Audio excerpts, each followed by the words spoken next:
Well, today's a great day because I get to venture into the backyard of a unique garden space that is full of a variety of plants with purpose. Everything from medicinals to edibles to berry to vegetables to container plantings. So come on, take a look and see if you can find something that you could take advantage of in your home and garden. So Michelle, we're standing next to a beautiful crop of stinging nettle that you have here in your garden. Tell me a little bit about the uses of this plant here in your garden and why you like it so much. For one thing, right now it's blooming, which they say is at its peak of its prime, and it's a very beautiful plant. You can see it grows very well in Tennessee. You can grow it in containers or in the ground, either way. If you grow it in containers, you probably have to bring it inside for the winter. Okay. If you touch the edge of the leaves, it has a medicine in it. And if you had a sore hand or a sore muscle, you could just touch the muscle to the plant, and it would be a very, you'd hardly, like just a little tiny itchy prick maybe. And is that what those little spines are all along the That's what the little stem of spines the are on the plant? end. If we had a magnifying glass or binoculars, we could really see the little spines on it. Okay. And in those spines is the medicine, and that helps your muscles relax and feel better.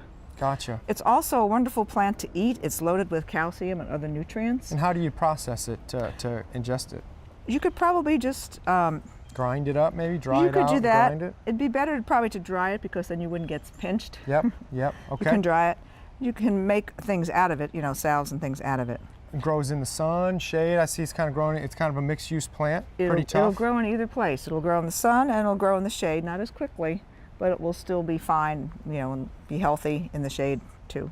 But you have to just be aware all the time. You can't just back into Use it caution. accidentally like a cactus. You don't want to just bump into it. Use caution. But it's a beautiful plant and it's really good for you, and it's in a lot of dried mixtures, a lot of teas and stuff like that. Fantastic. You can drink the teas. It's very healthy. We are standing near another one of your garden favorites, a little bit more unusual. This is the Comfrey plant. Tell me a little bit about how you find uses for it in the garden and a little bit about how best to grow it. Well, it's a pretty agreeable plant. It likes some sun. It will do in part shade. It's growing in part shade here now. It will spread. It's a perennial. Okay. And that's a good thing. You can use it. It's kind of soft, and people have used it as a wound covering. Like if you're in the wild and you happen to see comfrey, you can use it like a Band-Aid, and it will soothe your wound. And it has such big leaves. It's such a architectural kind of a plant. Yeah. Very pretty. So Michelle, we are standing on your patio right behind your house here, and we have a large collection of herbs in raised bed containers.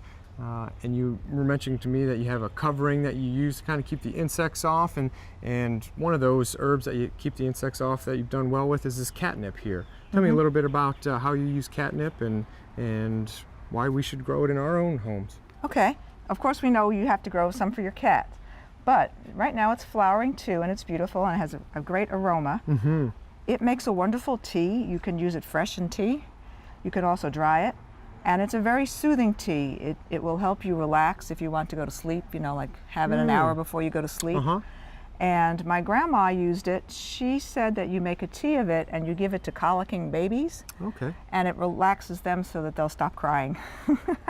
Well, help them relax and sleep also. That would be handy to have, I'm sure, for a lot of mothers out there. Absolutely. One of the plants, again, that you have among your beautiful collection of plants on your deck is the Stevia plant here that we are talking about. Tell me a little bit about your stevia and why you love it so much. Probably most people are familiar with seeing it in little packets or sold sort of looking like sugar. Okay. But this is where that comes from. And you can grow a stevia plant. It's not hard. It is very tender. It will not live through a frost. Okay. It's an annual.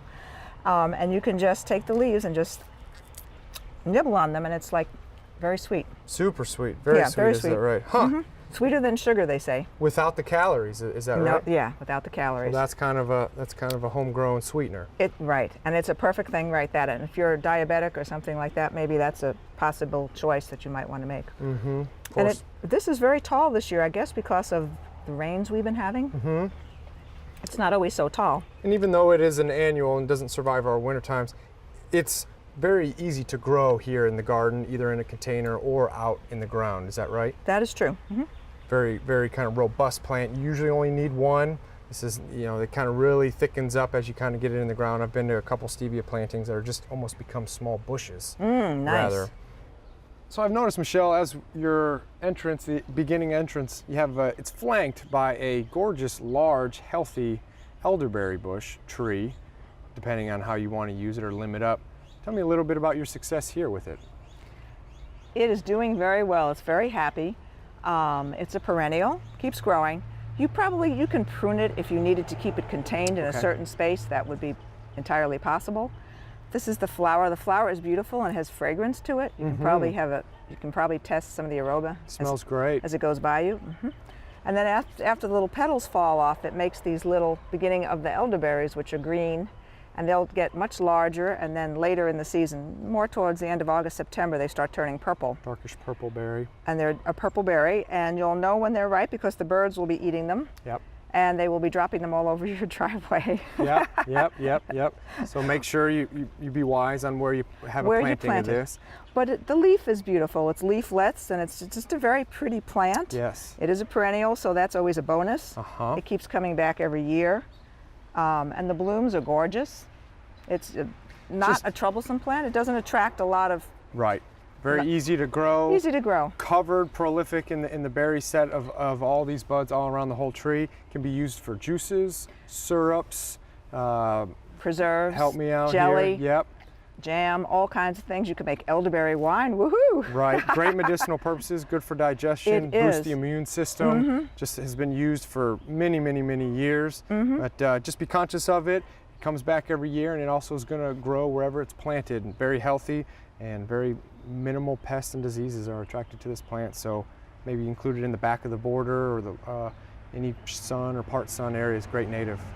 So Michelle, we are coming to the end of our garden journey here, and I can't help but notice you have an abundant, vigorous patch of a sunchoke growing. Is that right? Exactly. Some people know it as Jerusalem artichoke. Okay. That's another name, but it's a sunchoke, and this is a native crop to North America. I believe the native people used it in their foodage. And it's interesting, if you look at it, it has little tiny, has like a furry stem. Yep. Very furry stem, beautiful leaves, probably related to sunflowers. And this one is like, well, it's a good 5.5 feet tall. Yeah, the whole crop itself looks to be a good 6 to 8 feet wide and 5 or 6 feet tall. And this is a perennial for you? This is a perennial, and it will grow even taller. And it makes beautiful yellow flowers that are reminiscent of small sunflowers. Okay, so it has a little bit of an ornamental value. Absolutely. And then the edible value comes at which part for you? The edible value is the roots, and they say that folks that are diabetics can eat this, and it doesn't give them the boost like sugar does, but it's an easy digestible sweet starch for them. Interesting. That's one thing, but it's just delicious to eat, and it's just beautiful to grow, and the flowers are gorgeous, and the birds like it, so it's a win-win all around. Wow. Well, you have just such a great collection of unique plants and edibles and medicinals here around your garden. Any practical advice for people here at the home that are interested in trying out some things? Maybe every year try something new. Okay. Add one thing to your garden that you've never tried before, and you'll probably like it a whole lot. And you'll learn every year, your knowledge and your education about gardening will be increased. Fantastic. So gardening is a wonderful thing to do. It's good for the whole family, and it could be a nice family activity, and you'll just be so happy and surprised by all the things you can grow. Well, thank you so much for showing us your unique collection of plants. We're a pleasure. For inspiring garden tours, growing tips, and garden projects, visit our website at volunteergardener.org or on YouTube at the Volunteer Gardener channel, and like us on Facebook.